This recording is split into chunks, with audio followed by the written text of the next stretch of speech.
I was kind of trying to work out, how did I get there? When I went in there, I saw my team in finance kind of standing off from the business. If they wanted to ask a question, they'd send an email, or they'd send it. I think back in those days it might have been a memo, showing my age. And I used to say to them, why don't you just sit down with them once a week and go through the queries, rather than sending these query slips to them and then whining that you don't get a response? I got involved in an automation project, which meant that I had to understand the operation.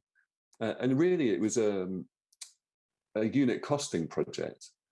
So we had to baseline the unit cost and see what our unit cost would reduce to when we do the automation, bearing in mind that we also wanted to grow and create more capacity for what we were doing.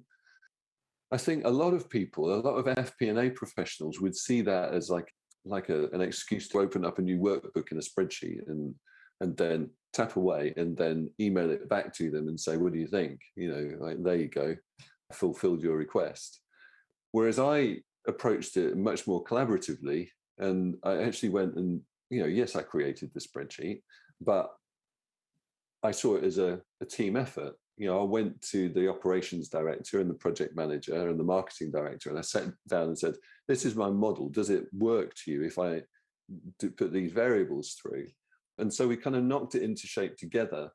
And that actually helped me to build relationships with those people that then meant, they came to me to ask more questions about pricing decisions and contract negotiations, customer profitability, and all sorts of things.